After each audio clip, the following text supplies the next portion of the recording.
Welcome back to your own channel biology by Preeti ma'am. तो बच्चा लोग, आज के सेशन में हम सॉल्व करने वाले हैं ह्यूमन रिप्रोडक्टिव सिस्टम के ऐसे 15 इंपॉर्टेंट क्वेश्चंस जो हर बार और बार बार आपके बोर्ड्स एग्जाम में पूछे ही जाते हैं। तो आज हम इंपॉर्टेंट क्वेश्चंस को तो देखेंगे ही, साथ ही साथ इसके आंसर्स को भी सॉल्व करेंगे। लेकिन उससे पहले चैनल को आप सब्सक्राइब कर लें और वीडियो को अपने दोस्तों के साथ ज़्यादा से ज़्यादा शेयर करें, जिससे हर एक बच्चे तक ये वीडियो पहुँचे और आप अपने एग्ज़ाम में अच्छा स्कोर कर पाएँ। मेरी गारंटी है कि अगर आपने इस सीरीज़ को पूरी तरीके से देखा और एक एक क्वेश्चन को आपने सॉल्व किया तो आप अपने बोर्ड्स में बहुत ही अच्छा स्कोर कर पाएंगे। तो आइए स्टार्ट करते हैं बोर्ड में छपने वाले प्रश्नों की सीरीज को। तो पहला क्वेश्चन क्या कह रहा है? List the following events observed in human reproduction in Chronicle order. मतलब क्वेश्चन क्या कह रहा है, समझिए कि कुछ ऐसे इवेंट दिए गए हैं जो कि ह्यूमन रिप्रोडक्टिव सिस्टम में पाए जाते हैं। आपको इन इवेंट्स को एक सीक्वेंस में लगाना है। ये इवेंट क्या दिए हैं? Fertilisation, gametogenesis, insemination, gestation, parturition और इम्प्लांटेशन। तो इनमें कौन कौन सी इवेंट स्टेप वाइज स्टेप आते हैं, तो इनको हम समझते हैं। तो सबसे पहले क्या आता है भाई? गैमेटोजेनेसिस। जब गैमेट का फॉर्मेशन होगा, ठीक, तो गैमेट के फॉर्मेशन को ही हम क्या कहते हैं? गैमेटोजेनेसिस, यानी कि युग्मक निर्माण की क्रिया को हम गैमेटोजेनेसिस कहते हैं, ठीक। इसके बाद होता है इंसेमिनेशन। अब भाई गैमेट का फॉर्मेशन हो गया, फीमेल में अलग गैमेट बना, मेल में अलग गैमेट बना।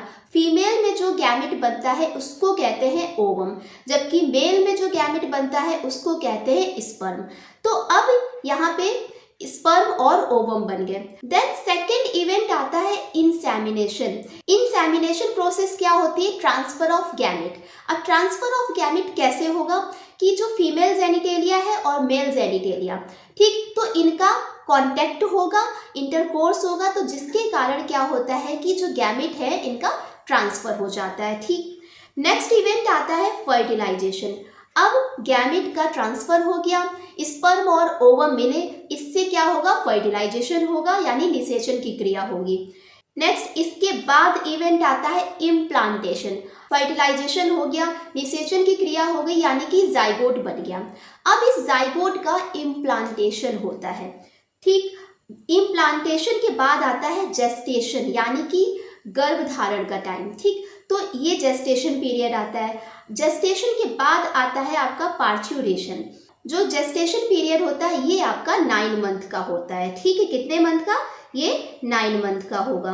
नेक्स्ट लास्ट इवेंट आता है पार्च्यूरेशन। तो पार्च्यूरेशन क्या होता है कि बेबी का डेवलपमेंट हो गया मदर की वॉम्ब में, ठीक। मदर की यूट्रस में बेबी का डेवलपमेंट हो गया। अब ये बेबी रेडी टू डिलीवर है, मतलब कि अब ये बेबी डेवलप हो चुका है पूरी तरीके से, अब ये बाहर आने के लिए रेडी है। तो उस प्रोसेस को बोलते हैं पार्च्यूरेशन, यानी कि बेबी का बॉडी से बाहर आना, उससे प्रोसेस को हम बोलते हैं पार्च्यूरेशन, ठीक। तो ये आपका हो गया एक सीक्वेंस कि किस तरीके से ह्यूमन रिप्रोडक्टिव सिस्टम में कौन कौन से इवेंट आते हैं, ठीक। Now move to next question.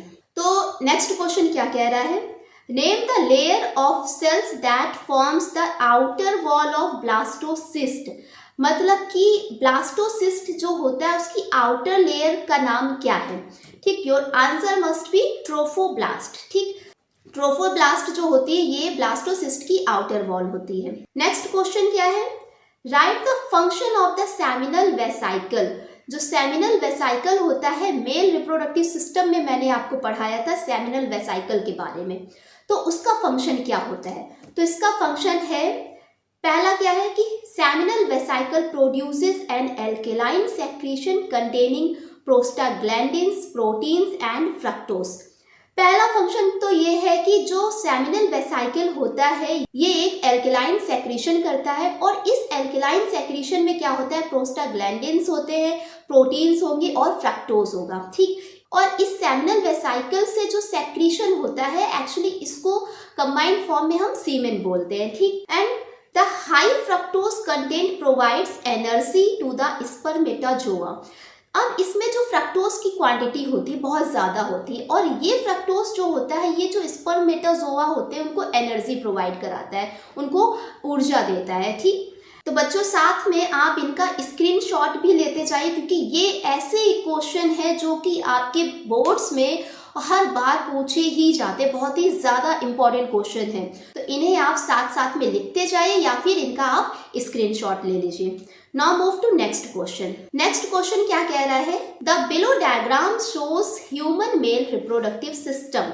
ठीक, ये एक डायग्राम दिया गया है, तो इसमें क्या पूछा गया है आपसे? फर्स्ट क्या है कि identify x and write its location in the body. Diagram में जो ये है, ये क्या है? ठीक है, तो इसको आपको आइडेंटिफाई करना है। और नेक्स्ट क्या है कि name the accessory gland Y and its secretion. यहाँ पे क्या दिख रहा है? ये वाई। ठीक, तो ये इसका नाम लिखना है आपको और इस जेड का नाम बताना है, तो इनके बारे में आपको बताना है। ठीक, तो देखते हैं इसमें क्या है कि जो एक्स है, एक्स क्या है? एक्स ये क्या है? ये टेस्टिस है। मैंने आपको मेल रिप्रोडक्टिव सिस्टम जब पढ़ाया था डिटेल में सारा कुछ बताया था कि टेस्टिस क्या होती हैं, स्क्रोटम का काम क्या होता है, टेस्टिस से स्पर्म कैसे बनेगा और स्पर्म का आगे फर्दर मूवमेंट कैसे होता है। ओवरऑल सारा कुछ मैंने आपको डिटेल में समझाया था। ठीक है, अगर आपने वो वीडियो नहीं देखा है तो उसका नीचे लिंक दिया हुआ है, तो आप उसे देख सकते हैं। तो जो टेस्टिस होती है ये कहाँ लोकेटेड होती है? It is located outside the abdominal cavity with in a pouch called scrotum. जो टेस्टिस होती है ये एक एब्डोमिनल कैविटी के आउटसाइड एक पाउच लाइक स्ट्रक्चर में प्रेजेंट होती है और इस पाउच को बोलते हैं स्क्रोटम। स्क्रोटम के बारे में मैंने आपको डिटेल में समझाया था। नेक्स्ट क्या है? वाई। वाई जो है इसको क्या बोलते हैं हम? Seminal vesicle. ठीक, तो सेमिनल वेसाइकल का काम क्या होता है? It produces an alkaline secretion which is rich in fructose and constitutes 60% of the volume of the semen। मतलब जो सेमिनल वेसाइकल है इसका काम क्या होगा? ये सेक्रेट करता है एक एल्केलाइन सेक्रेशन जिसमें कि 60 to 70% क्या होगा? सीमेन होगा। ठीक, नेक्स्ट क्या है? जेड। तो जेड क्या डिनोट कर रहा है? ये डिनोट कर रहा है इपीडिडाइमस को।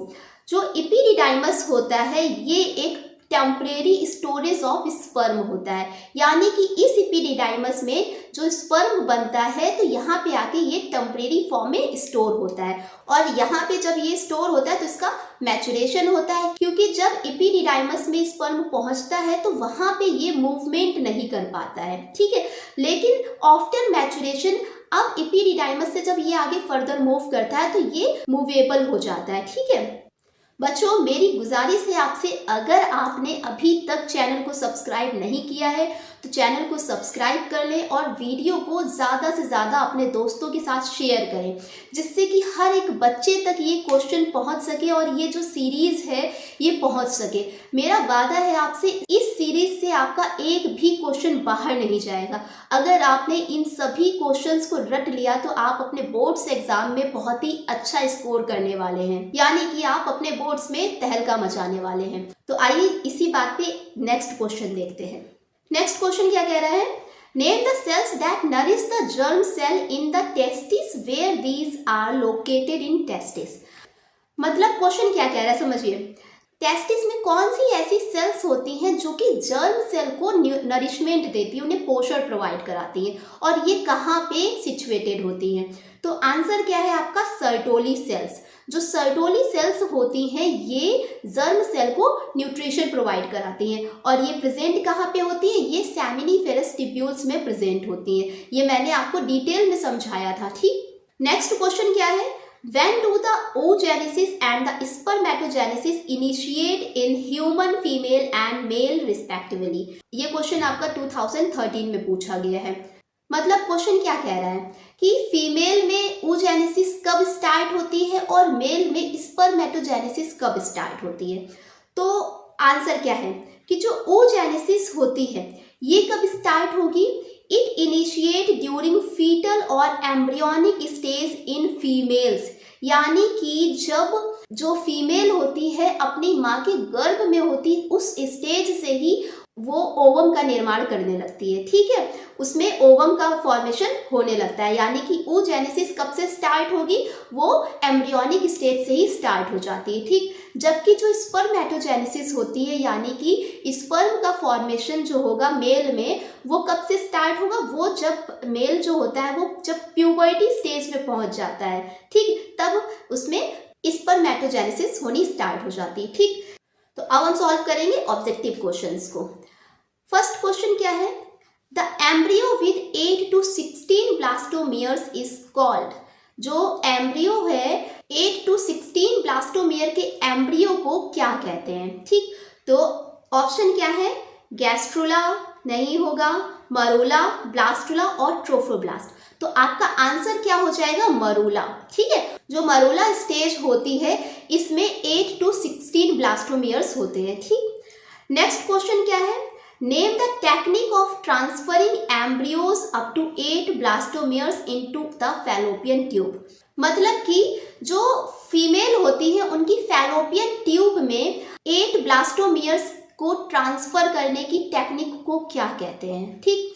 तो ऑप्शन क्या है, फर्स्ट है गिफ्ट, सेकेंड जिफ्ट, थर्ड है ICSI एंड IUI। तो आंसर आपका हो जाएगा जिफ्ट, ठीक। तो जिफ्ट को क्या बोलते हैं, तो इसे बोलेंगे जाइगोट इंट्राफैलोपियन ट्रांसफर, ठीक है, जाइगोट इंट्राफैलोपियन ट्रांसफर। इसके अलावा इसका एक और भी नाम है, इसे बोलते हैं ट्यूबल एम्ब्रियोनिक ट्रांसफर, ठीक है, क्या बोलेंगे, ट्यूबल एम्ब्रियोनिक ट्रांसफर। तो इन दोनों नाम को आपको ध्यान रखना है, क्योंकि आपसे वेरी शॉर्ट क्वेश्चन में ये भी पूछ दिया जाता है। Now move to next question. Next question क्या कह रहा है, which of the following statement is true about sexual reproduction, कि इनमें से कौन सा स्टेटमेंट सेक्सुअल रिप्रोडक्शन के बारे में सही है। तो ऑप्शन देखिए क्या है। फर्स्ट ऑप्शन क्या है, जर्म सेल्स आर इन्वॉल्व्ड, बिल्कुल सही है, जर्म सेल इनमें इन्वॉल्व होती हैं। There is a fusion of gamete, right, gamete का फ्यूजन होता है, जब गैमेट का फ्यूजन होता है तब जाइगोट बनता है, जाइगोट के बाद ही एक एम्ब्रियो का डेवलपमेंट होता है। This process takes a long time, ठीक, एंड ऑल ऑफ दिस। तो सारे ही ऑप्शन सही है, तो आपका आंसर हो जाएगा all of this. Next question क्या है, the biological process involved in the formation of gamete is called. यानी कि एक बायोलॉजिकल प्रोसेस जिसमें कि गैमेट का फॉर्मेशन होता है, तो उस प्रोसेस को क्या कहते हैं। तो ऑप्शन क्या है, oogenesis, gametogenesis, spermatogenesis and none of this. तो आंसर क्या होगा आपका। तो कोशिश करिए कि आप भी इनके आंसर कमेंट बॉक्स में ज़रूर बताएं, इससे क्या है, मुझे भी पता चलेगा कि आप कितना एक्टिव हैं और कितना आप मेरे साथ जुड़ रहे हैं। तो प्लीज़ साथ साथ में मेरे साथ कमेंट बॉक्स में उसके आंसर ज़रूर दें। तो आंसर क्या होगा आपका, गैमेटोजेनेसिस, ठीक, क्या हो जाएगा, गैमेटोजेनेसिस, गैमेटोजेनेसिस यानी कि formation of gamete. Now move to next question. Next question क्या कह रहा है कि which of the following hormones are involved in the process of oogenesis। कौन से हार्मोन ऐसे हैं जो कि oogenesis की प्रोसेस में इन्वॉल्व होते हैं। तो ऑप्शन क्या है, oestrogen, testosterone, follicle stimulating hormone या फिर FSH।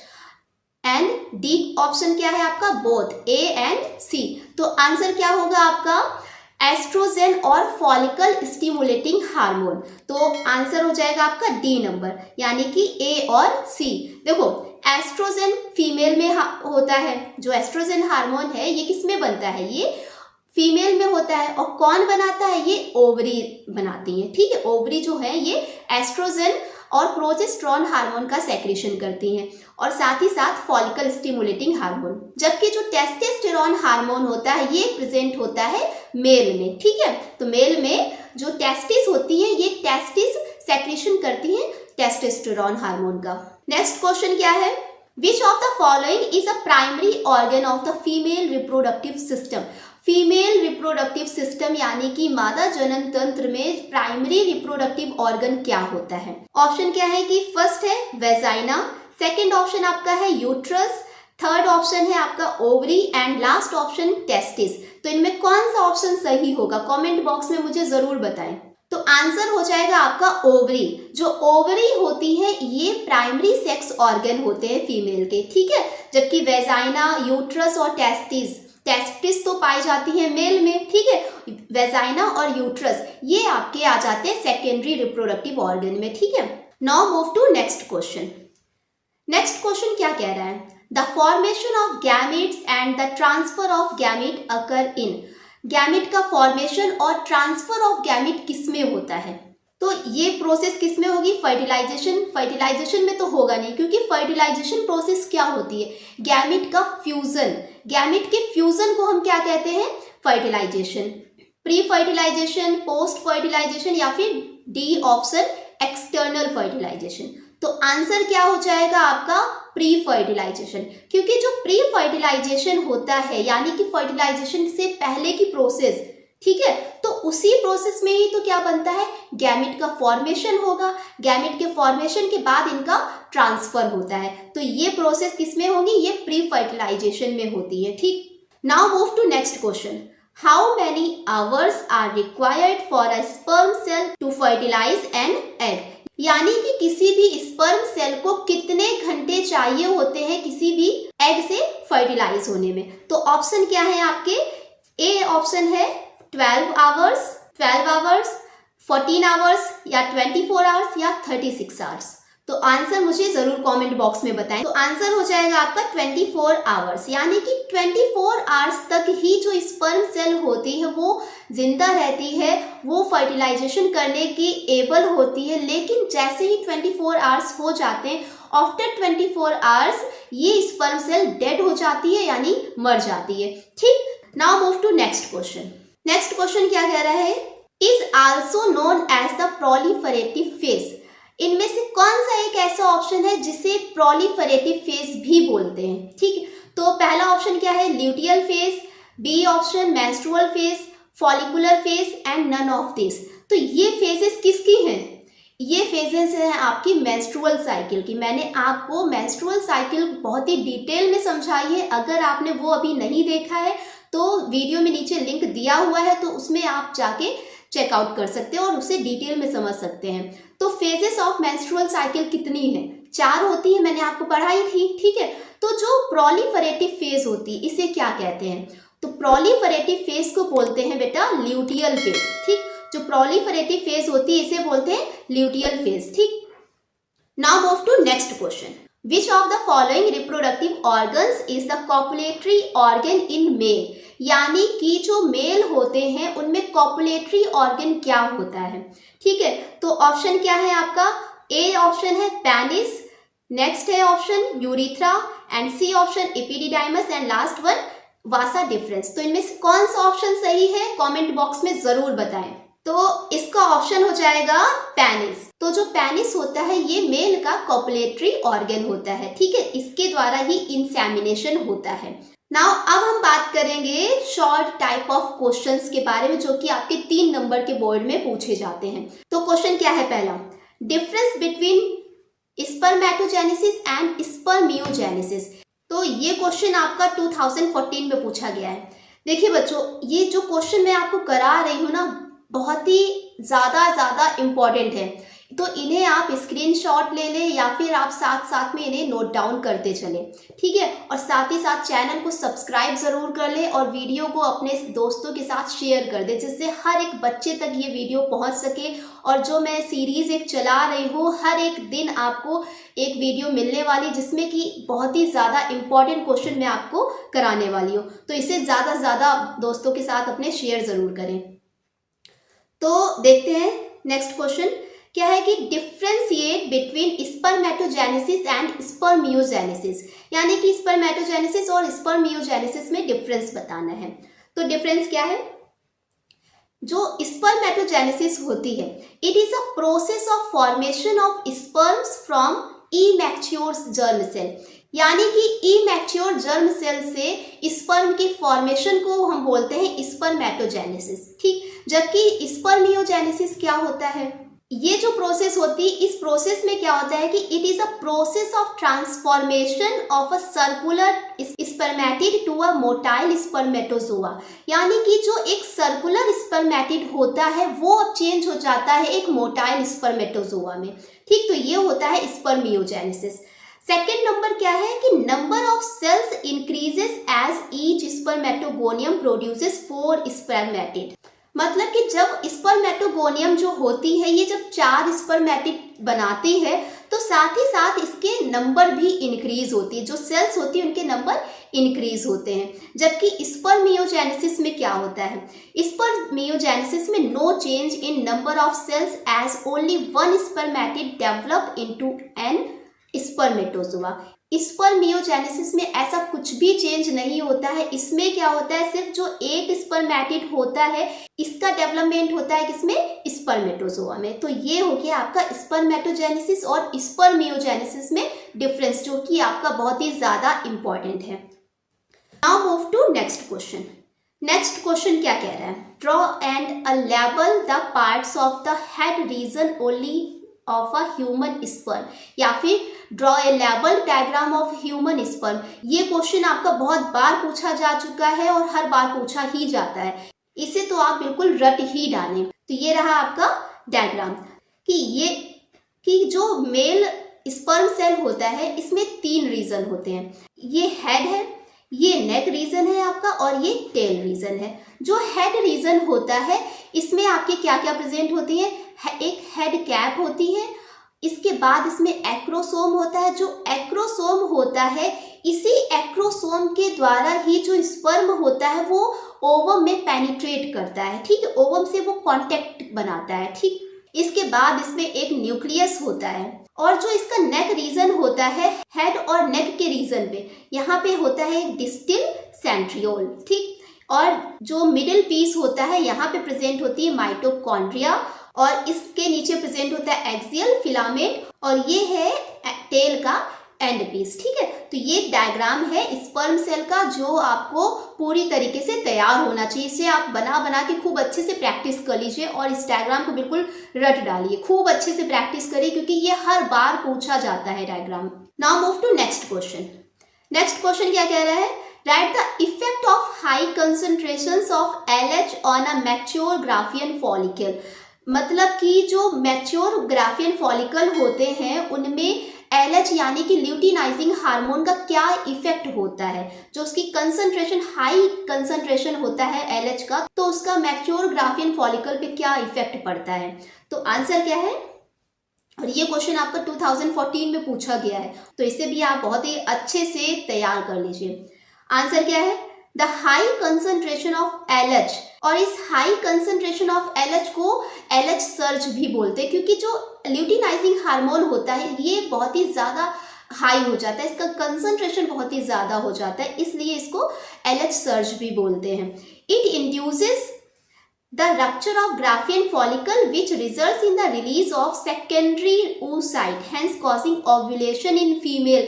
यानी कि ये जो LH सर्ज है ये इंड्यूस करता है, ये प्रभावित करता है जो ग्राफिन फॉलिकल है उनको रप्चर होने के लिए। जैसे ही ये ग्राफिन फॉलिकल रप्चर होते हैं तो इससे एक सेकेंडरी oocyte रिलीज होता है, और इसी के कारण जो फीमेल होती है उनमें ओव्यूलेशन हो पाता है, यानी कि जो ओवरी से जो एग बनता है वो फिर रिलीज हो जाता है। ठीक है, तो ये इफेक्ट होता है हाई कंसंट्रेशन ऑफ LH यानी कि LH सर्ज का। Now move to next question. Next question क्या कह रहा है, where is acrosome present in humans and write its function. ये क्वेश्चन आपका 2012 में पूछा गया है। यानी कि क्वेश्चन में क्या कह रहा है, मनुष्य में एक्रोसोम कहाँ पाया जाता है। एक्रोसोम अभी जस्ट मैंने आपको बताया कि जो मेल होते हैं, मेल के जो स्पर्म होता है ऊपर का जो टिप होता है वहां पे प्रेजेंट होता है आपका एक्रोसोम, और इसका फंक्शन क्या होता है। ठीक, तो in human the acrosome is present in the anterior portion of the head of human sperm, यानी कि स्पर्म सेल के ऊपर साइड में जो हेड होता है वहां पे प्रेजेंट होता है आपका एक्रोसोम। इसका फंक्शन देख लेते हैं क्या है। हाइड्रोलिटिक एंजाइम्स और sperm lysin present in acrosome help in the penetration of sperm into egg during fertilization. यानी कि जो एक्रोसोम होता है इसमें कुछ हाइड्रोलिटिक एंजाइम पाए जाते हैं, जिसके कारण ये एंजाइम जो होते हैं ये स्पर्म को हेल्प करते हैं ओवम से पेनिट्रेट करने में। ठीक है, जो एग होता है उससे ये पेनिट्रेट कर पाते हैं, जिसके कारण फर्टिलाइजेशन होता है और फर्टिलाइजेशन के बाद एक जाइगोट बनता है। ठीक, तो ये कुछ ऐसे इंपॉर्टेंट क्वेश्चन है जो कि आपके हर बार बोर्ड एग्जाम में पूछे जाते हैं। तो नेक्स्ट वीडियो में हम इसके अलावा कुछ और बाकी के इंपॉर्टेंट क्वेश्चंस को हम सॉल्व करेंगे, डिटेल में समझेंगे। तो बच्चों, अगर आपका कोई भी इसके अलावा कोई डाउट है, किसी क्वेश्चन में आपको प्रॉब्लम आ रही है, कोई पर्टिकुलर टॉपिक में आपको प्रॉब्लम आ रही है, तो उसे कमेंट बॉक्स में ज़रूर बताएं, क्योंकि मैं आपकी बायोलॉजी मेंटोर हमेशा आपके साथ हूँ और आपकी हर एक प्रॉब्लम को सॉल्व ज़रूर करूँगी। तो इसी के साथ चैनल को सब्सक्राइब कर लें और वीडियो को अपने फ्रेंड्स के साथ शेयर कर दें। तो पढ़ते रहिए, मस्त रहिए। Thanks for watching. मिलते हैं एक नेक्स्ट सीरीज में।